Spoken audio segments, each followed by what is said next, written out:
Well, another 90 minutes wasted, this time against 10 men. What do we expect? This is Burnley we're talking about here. Hi guys, it's JB here, and I'm not going to beat about the bush for too long because I've got this abscess, so I don't really want to go any more than 7 or 8 minutes, but my honest reaction to today's match was one of frustration again. No urgency, no poise against 10 men. I've got to credit West Brom. I thought they were the better side on the day and should have taken 3 points. We were lucky to get one. I still think we're two. I think we can. Looking, I mean, I thought the Fulham performance was good, but we should have taken 3 points. This one was really a winnable game for us, and we didn't take it. We didn't give ourselves the opportunity. Sean Dyche is saying to Jayden, I'm sorry, but I've had enough of these excuses, Sean. Just admit it. We're not good enough. I'm sorry, but for what I saw today from the lads, I do not. Right? Anybody who tries to bring the injuries up, the weather conditions up, because it was a bit windy out there today, I couldn't give two monkeys' uncles, quite frankly, because what I saw today was just pathetic. West Brom, we made them look well beaters, even with 10 men. My view on the sending off, the right decision from referee Mike Dean. Their lad had to go. It was clear handball. Possibly Vidra would have gone straight through and scored. Maybe he'd just hit it straight at the goalkeeper the way we're playing at the moment. That wouldn't have surprised me. But defensively, how we kept a clean sheet, I will never know. We've got James Tarkowski to thank for that. He went off the line. But I have to be honest, I think West Brom should have taken all 3 points. We were diabolical. And I've got stronger words than diabolical to describe the game, and I'm not going to repeat any of that, and I'm not going to say them on this video. Let me get straight into the marking then. I'll also try and bring you Sean Dyche's reaction, or try and read snippets from maybe an interview that he's read, but I just sat there. I sat there and I'm bored to tears. Honestly, I can understand why opposition teams now, supporters from opposition teams, are a little bit fed up with us a little bit, because let's be fair, it's rather disappointing, if I'm being honest. We haven't got any interviews, but Sean Dyche tried to claim that they were jaded, but the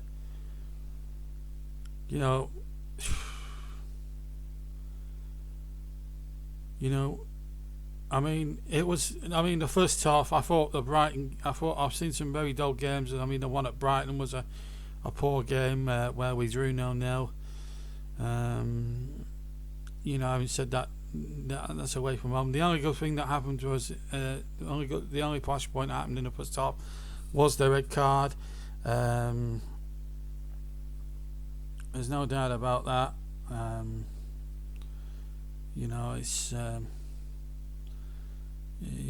the end of it, I think Ajayi deserved to go. It was a clear handball.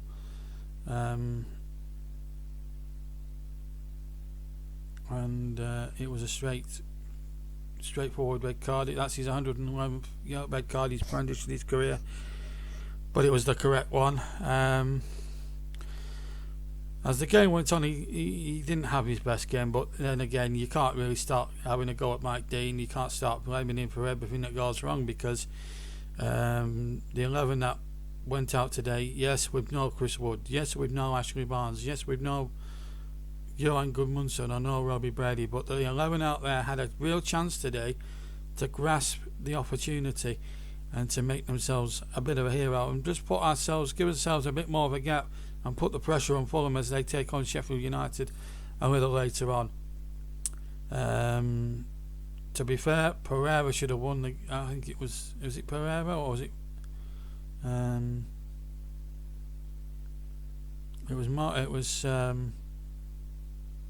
It was Mateus Pereira. He had a chance. Dangana played the ball back, and he had Pope to beat, and he should have done there. And then another goal by Scramble Pereira didn't turn on across from Maitland-Niles. So, Diane hit the blasted against the bar from 6 yards. So in theory, I know we've drawn the game. We should have lost it, and I'm massively frustrated because I don't like to criticise the lads, but sometimes I've got to be hard. Sometimes it's got to be cruel to be kind, because we weren't good enough against 10 men. There isn't an excuse for it. Anyway, I'm going to go through the player individually, and obviously if you want to do your opinions as well, hit that comment section below and give me your opinions. But these are my honest opinions based on what I saw today. We're going to start with Nick Pope.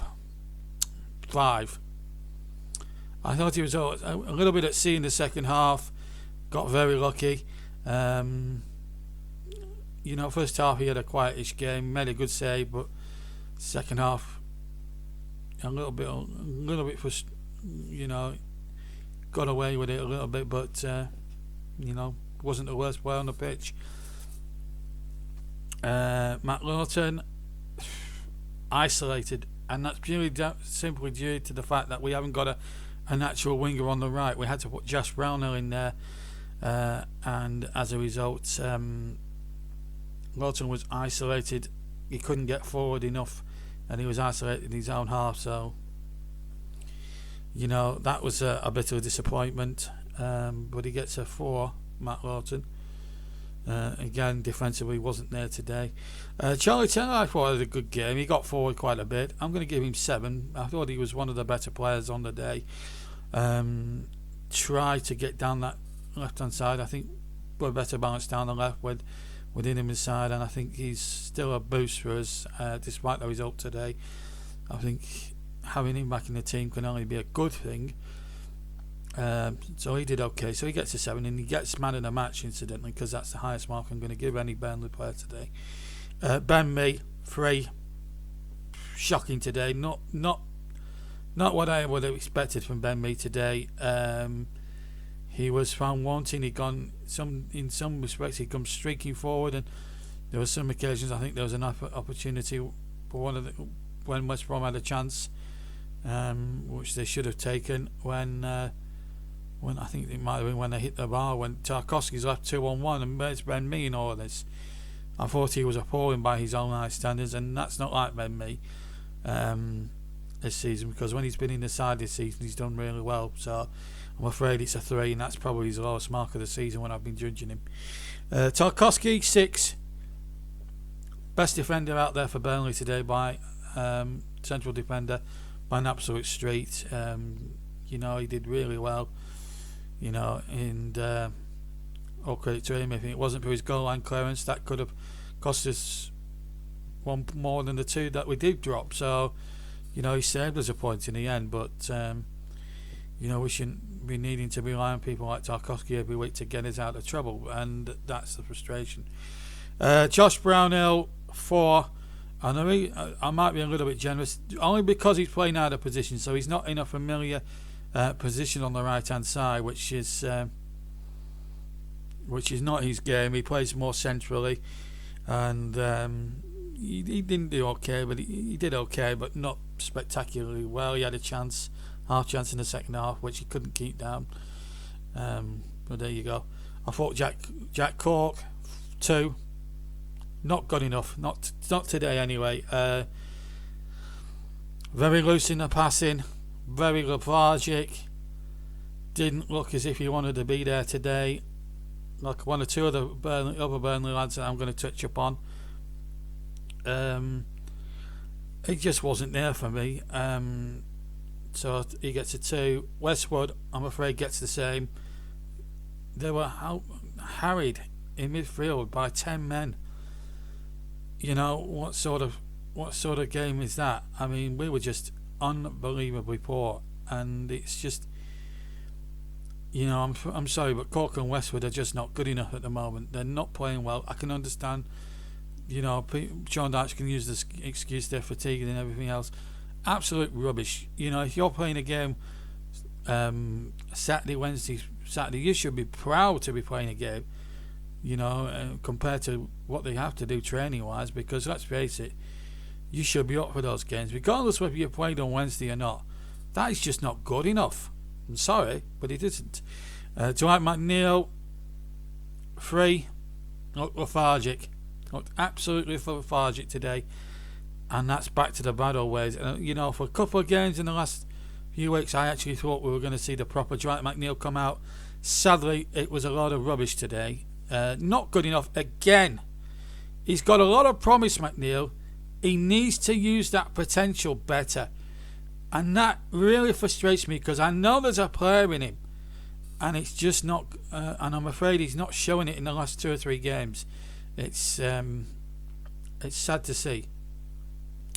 The strikers, Matty Vidra, 4, could have scored in the first half if Ajayi doesn't deliberately handle the ball, would have been clean through. So, who knows what might have happened. I mean, he could have easily missed it, he could have easily scored it by the same token, but apart from that, he looked isolated, he looked at odds with themselves, and it just wasn't good enough.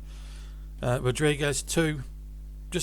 I'm sorry he's the hometown boy, he's a Burnley fan, and I'm sorry, that display, he should, if he's a proper Burnley fan, J-Rod, and I don't like to slag him off, but if he cares about the club enough, then his performances should be a lot better. He's got an opportunity there and he didn't take it. He gets a 2. Mombongo, he came on for Rodriguez. Didn't have much time, he only had 10 minutes. So in that respect, I'll give him a 4. But, considering 2 people get 6 and above, that tells you what you need to know about Burnley's pathetic attitude today. T-Marks, 3. Actually, no, I'll be a bit harsh in it. I'm not going to say 3, I'm going to say 1. The fact I've gone for 1, and people might say I'm being very harsh, but the fact of the matter is, we played for 60 minutes against 10 players, right? This is West Bromwich Albion we're talking about, second bottom with 14 points at the start of it. 10 men, and they're not exactly the better team. Okay, they took Man United all the way yesterday, but over the season, they have been a poor side. Even under Sam Allardyce, they look at odds with themselves. They look, brilliant. They didn't look brilliant. And we made them look like well beaters. We were bullied. We were outfought by Sam Allardyce. He outwitted us, but our performance stunk. 1. I'm sorry, I might be being hard, but that's the way I am. Not good enough. Sean Dyche, 2. Again, not good enough. I know he's got injuries. I know he's got suspensions to balance out. I know it's not an easy job for him, but he's got to inspire the guys. I'm sorry, but the Burnley side, apart from probably Taylor, Tarkowski and Pope, half of them didn't seem interested today, and that has to come down to the manager. It's not good enough. I'm sorry, but that's the way I feel about it. So Dyche gets a 2. West Brom collectively played really, really well with 10 men. I'm going to give them a 6.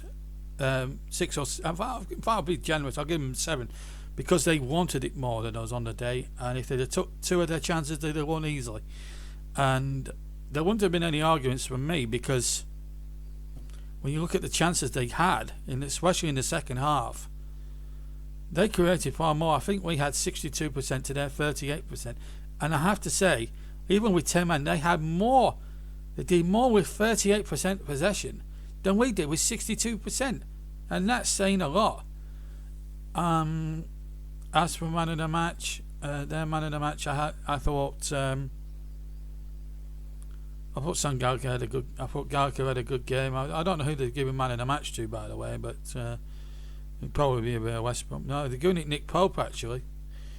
But I think they're better player out there. I thought Maitland-Niles had a good game as well, and I'm actually surprised that Arsenal actually gave him to West Brom on loan, because I think, if he's given a chance at Arsenal, I think he could do really good things there. But I thought Johnson did well, Garke did well. we've just got to thank their misfiring strikers, otherwise we would have lost that easily. So, yeah. But now my big worry is now, finally finishing off now, where the next point's going to come from. We've got 4 very difficult matches. 2 away, 2 home. We've got Tottenham next up away from home. Traditionally, we don't do very well at Tottenham. We were beaten 5-0 last year, which was a chasing inexperience. Then we've got to go to Leicester. We're at home to Leicester, who are flying at the moment. So that's a bit of a worry. That is for sure. They're in fantastic form at the moment. Brendan Rodgers' side, and they're going very well. Because, still in the Europa League and, still challenging for Champions League football. Arsenal at home, we've not taken points off Arsenal at home. We got a 0-0 last year. But we need 3 against them. I think that's probably the only side that can take point, that we could realistically take points off. And Everton, as we speak, as I'm recording this, are winning 1-0 in the Merseyside derby at the moment against Liverpool. And if they win that, that's not a gimme either. Again, apart from one, I think we've had about 5 trips to Goodison Park since we've been back there in the Premier League history. 6 trips, and we've only won once, and we've lost the rest, I think. Realistically, out of 12 points available, probably looking at at a push 3, probably 1, which really is relegation form.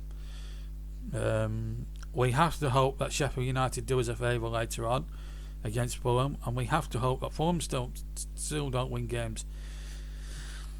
Because if they start winning games and we start losing games, we're going to be dragged into this. There's no doubt about it. We're not safe yet. 28 points. I don't feel convinced at all. And from what I've seen today, I may as well have not wasted my time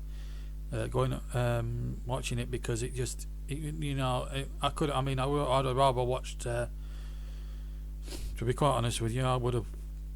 I would have found. I think I would have found being at home with the Kardashians more entertaining than what I saw at Turf Moor today. So maybe Kim Kardashian may be a bit more entertaining than Ben Me. I don't know, but whatever. They have to look at themselves now. They've got a week now before Tottenham. They've got to get themselves better now. We need some players to come back from injury. We can't keep. By the way, there's a lot of supporters that start using the injuries and all that. Sean Dyche has used this excuse and the amount of games. I mean, I'm sorry. I don't buy any of that whatsoever, right? Yes, Sean Dyche has been absolutely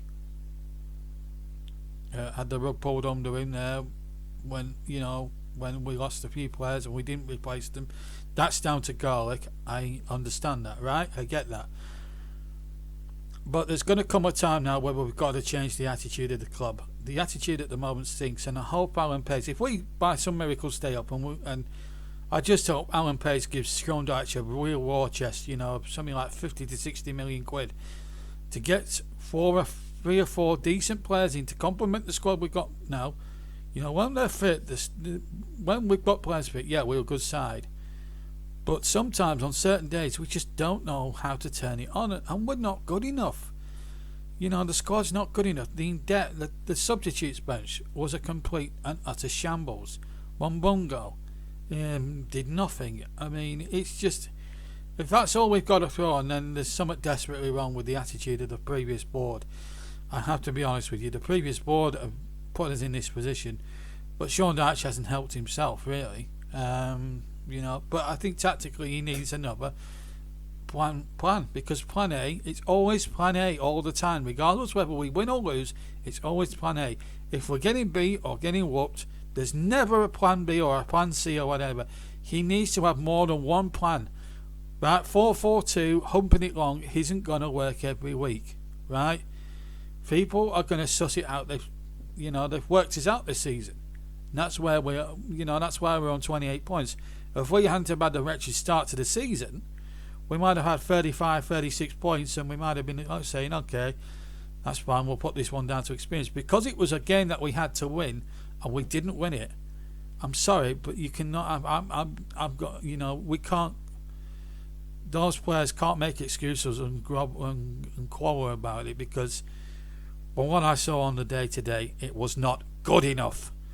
And the players have to take responsibility. Sean Dyche has got to be honest with himself, because let's face it, Sean Dyche can blurt out all the excuses and say things like fine margins and we're fatigued this, we've got injuries to that.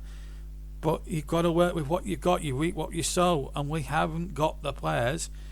He's got to try and get the attitude into the players, and some of the players' attitudes really stunk today. Dwight McNeil, Jay Rodriguez. I hate to pick on players, but these two have come through the Burnley Academy. These two people especially, Rodriguez and McNeil, should know that pride that goes into the shirt.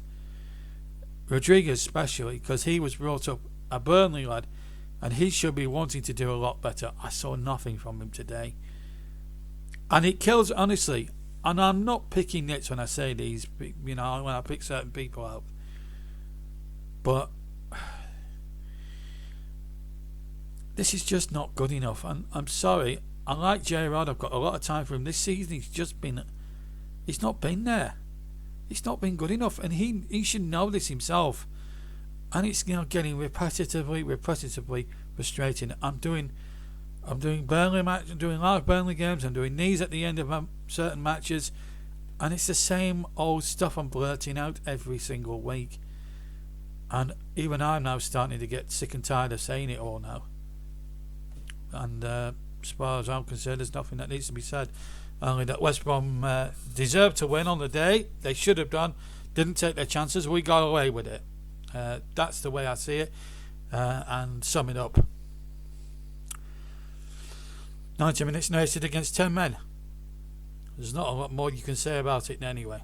Anyway, if you enjoyed the video, hit the like button, hit the subscribe button. We're nearly, the good news from the channel's point of view anyway, is that we're near 800 subscribers. So tell your friends, tell your family, tell anybody you know, hit that, get them to subscribe to the channel, and we'll get to 800 subscribers. I want to try and get it by the end of the week if I can. Next week, this week coming if we can. So that would be a nice little boost just before my birthday, which is happening on the 26th, the Friday the 26th this year. So if you want to send me a thing, I might actually do a Q&A yet. I'll decide that later on in the week if that's doable, but a live Q&A, and we'll see if that's doable. So watch that space.